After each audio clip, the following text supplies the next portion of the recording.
الحمد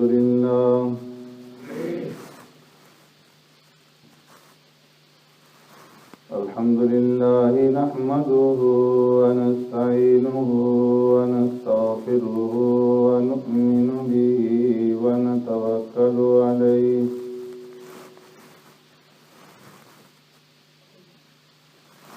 ونعوذ بالله من شرور أنفسنا ومن سيئات أعمالنا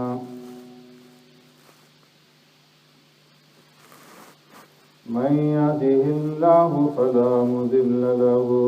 ومن يضلله فلا هادي له ونشهد أن لا إله إلا الله وحده لا شريك له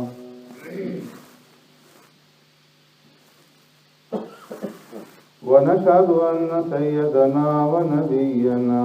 ومولانا محمدا عبده ورسوله أرسله الله إلى كافة للناس بشيرا ونذيرا وداعيا إلى الله بإذنه وسراجا منيرا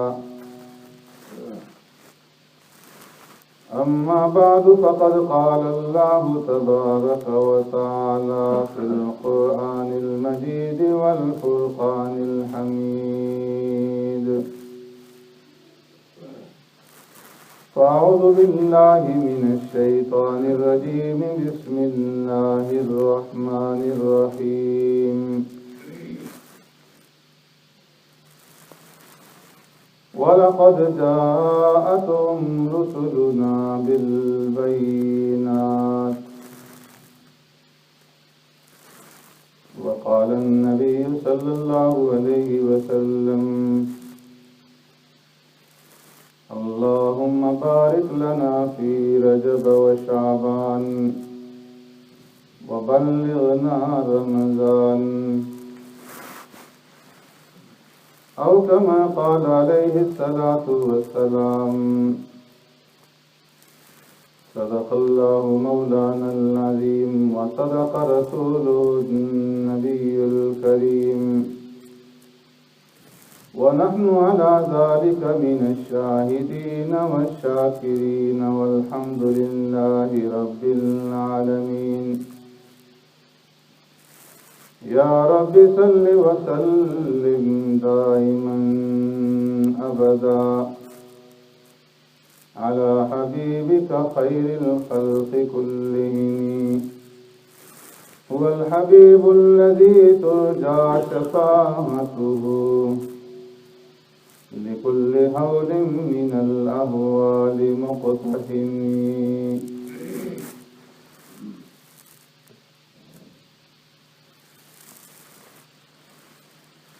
میرے محترم دوستو، بزرگوں، بھائیوں،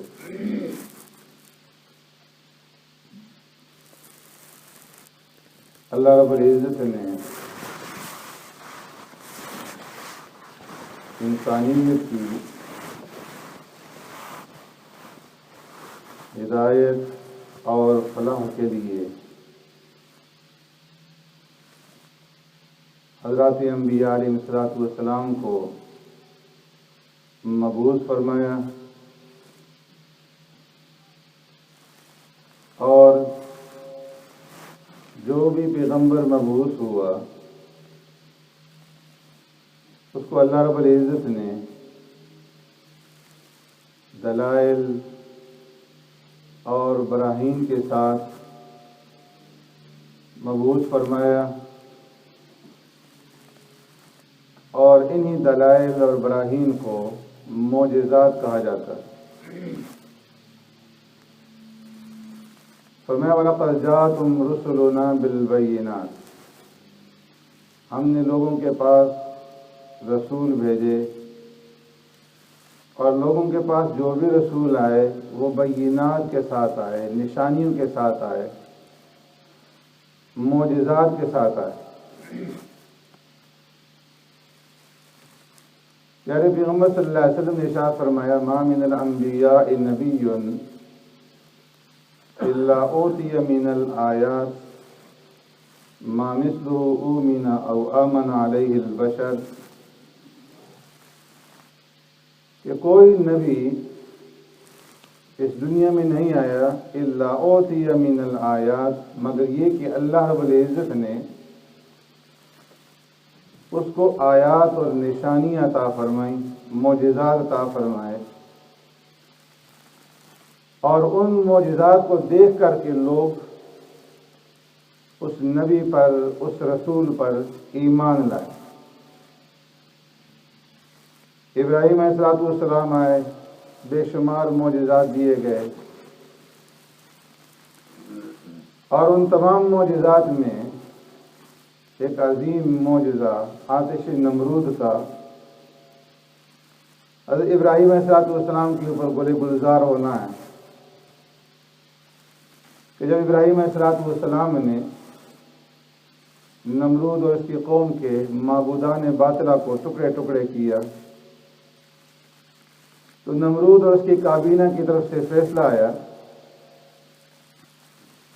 قالوا حرقوه وانصروا آلهتكم ان کنتم فاعلین، کہ ابراہیم علیہ السلام کو جلا دو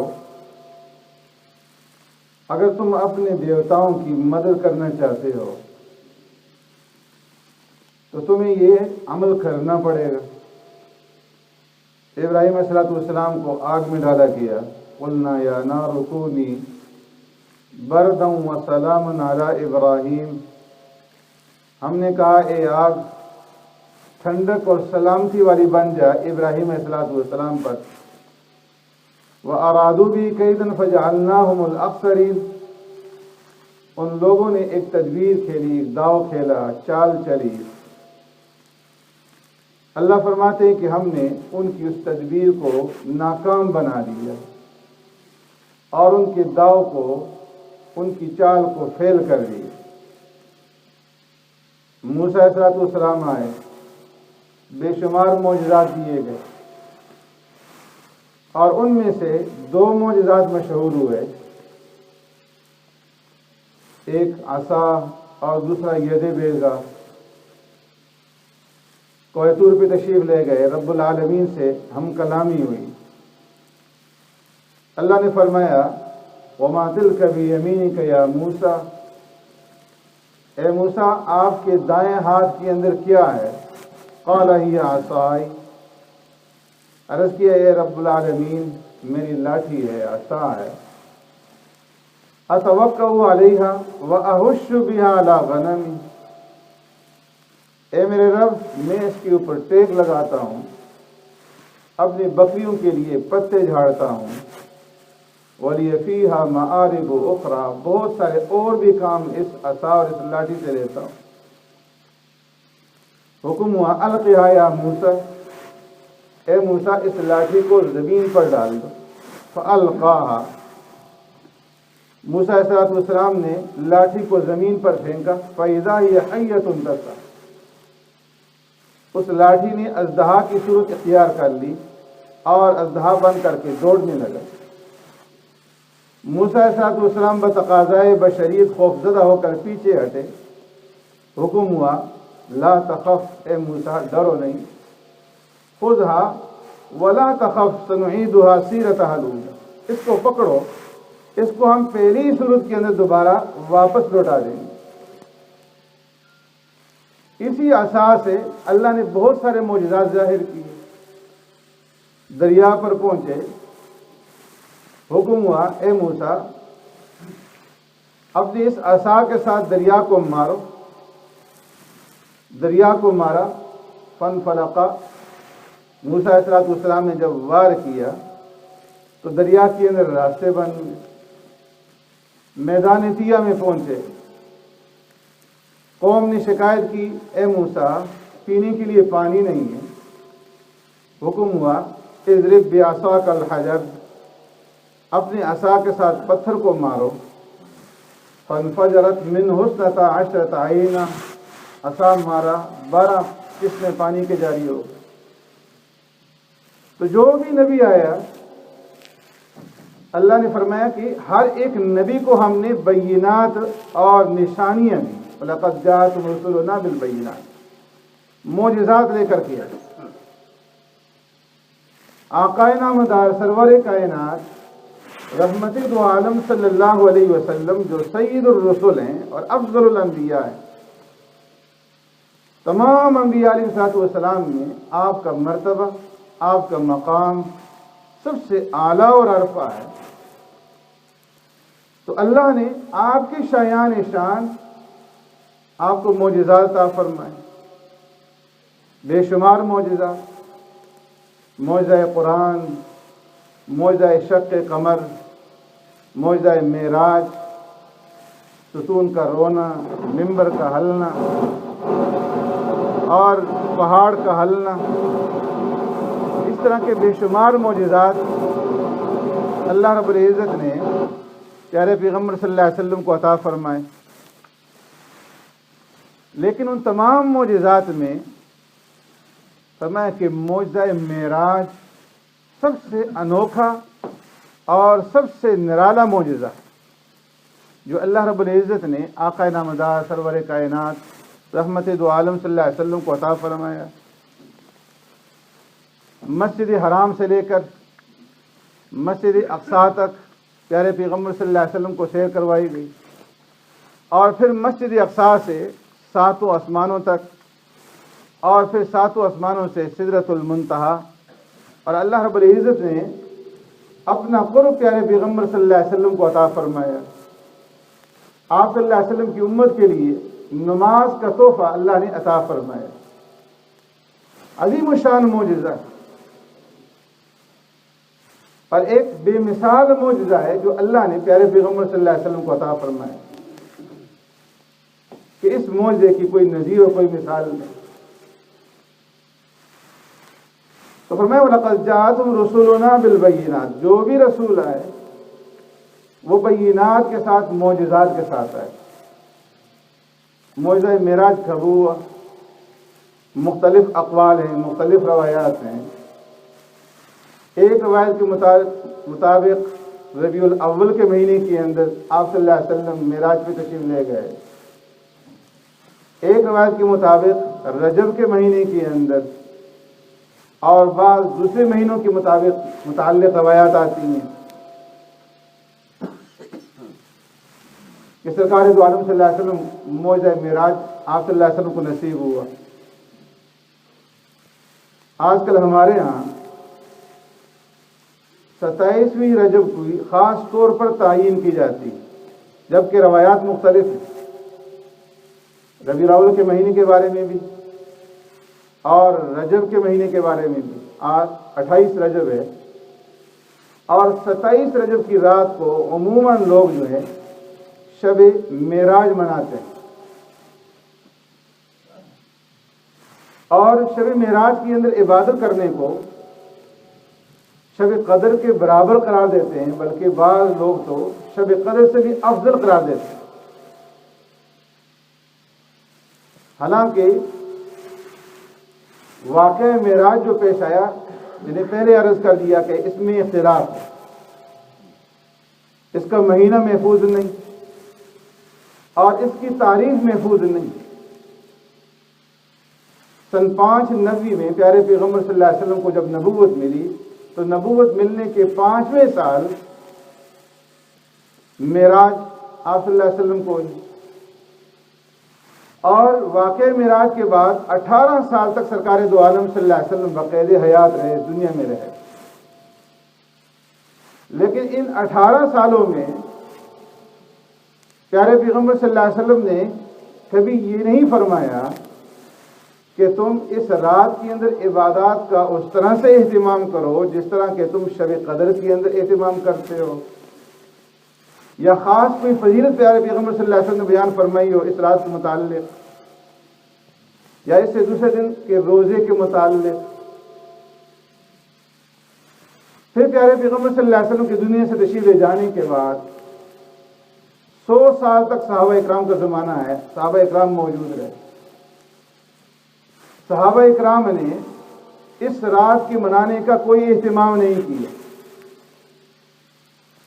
اس رات کے اندر عبادت کرنے کا کوئی خاص انتظام نہیں کیا. تو اس لیے فرمایا کہ جو چیز دین نہ ہو اس کو دین بنا دینا یہ بدعت. پیارے پیغمبر صلی اللہ علیہ وسلم نے اس رات کے اندر کسی خاص عبادت کا اہتمام نہیں کیا، اور آج اس رات کے اندر خاص عبادت کا اہتمام کرنا اور یوں کہنا کہ اتنی رکعتیں پڑھو اور فلاں رکعت کے اندر فلاں صورتیں پڑھو، فرمایا کہ یہ تجاوز. اس لیے جو چیز دین کے اندر نہیں ہے اس کو دین بنانا، اس کا التزام کرنا، التزام ما لا یلتزم فہو بدعہ، اسی کا نام بدعت. فاروق اعظم رضی اللہ تعالیٰ عنہ کا زمانہ ہے، معلوم ہوا کہ کچھ لوگ 27 رجب کو روزہ رکھتے ہیں اور روزہ رکھنے کا خاص طور پر اہتمام کر رہے ہیں. گھر سے باہر تشریف لے گئے، ایک ایک آدمی کے پاس پہنچے اور ان سے فرمانے لگے کہ میرے سامنے کھانا کھاؤ اور ثبوت دو کہ تمہارا روزہ نہیں. کیوں؟ اس لیے کہ ان لوگوں کے ہاں دین سے ذرا بھی ادھر ادھر ہونا یہ ناممکن تھا کہ جس چیز کو پیارے پیغمبر صلی اللہ علیہ وسلم نے جس دین کو جس نہج پر چھوڑا ہے اس سے ہٹا جائے. آپ نے لوگوں سے روزہ کھلوایا اور اس کا اہتمام کروایا. تو اس لیے فرمایا کہ جس چیز کا ثبوت نہ ہو، اگر کسی آدمی کی عادت ہے کہ وہ ہمیشہ رات کو عبادت کرتا ہے، بہت ہی افضل بات ہے وہ اگر 27ویں رجب کو بھی عبادت کرے تو بہتر، اس لیے کہ اس کا معمول چلا رہا ہے. اگر کسی آدمی کی عادت ہے کہ وہ نفلی روزے رکھتا ہے اور 27ویں رجب کو بھی وہ نفلی روزہ رکھ لیتا ہے تو باعث اجر ہے، اس لیے کہ اس کا معمول ہے. لیکن اگر کسی کا معمول نہیں ہے اور وہ صرف 27ویں رجب کی رات کو یا دن کو افضل سمجھ کر کے اس کے روزے کو عاشورہ کے روزہ کے بقدر سمجھے یا عرفہ کے روزہ کے بقدر سمجھے اور اس رات کو شب قدر کے برابر سمجھ کر کے عبادت کرے تو فرمایا کہ یہ پھر بدعت ہوگا اور یہ دین کے اندر اختراع ہوگا. اس لیے پیارے پیغمبر صلی اللہ علیہ وسلم سے اس مہینے کے اندر جو چیز ثابت ہے صحیح روایات سے وہ یہ دعا ہے، اللہم بارک لنا فی رجب و شعبان وبلغنا رمضان. کہ رجب کا یہ مہینہ یہ مقدمہ ہے رمضان المبارک کے مہینے کا. اس لیے جب رجب کا چاند نظر آتا تو پیارے پیغمبر صلی اللہ علیہ وسلم یہ دعا مانگا کرتے تھے، اے اللہ ہمارے لیے رجب کے مہینے میں اور شعبان کے مہینے میں برکت ڈال دیجیے اور ہماری زندگی کو اتنا طویل فرما دیجیے کہ ہم رمضان کے مہینے کو پا لیں. اس لیے فرمایا یہ تو مسنون ہے کہ جب رجب کا چاند دیکھا جائے تو اس وقت یہ دعا پڑھیں، اور اگر کسی نے اس وقت نہ پڑھی ہو تو جب بھی اس کو یاد آئے یہ دعا پڑھ لے، دعا مانگنے کا اہتمام کر لے کہ یہ مسنون ہے. اور اس سے ہٹ کر کے جو عمل کیا جائے گا وہ خلاف سنت ہوگا، بدعت ہوگا. سبحانک اللہ و بحمدک نشہد ان لا الہ الا انت نستغفرک ونتوب الیک.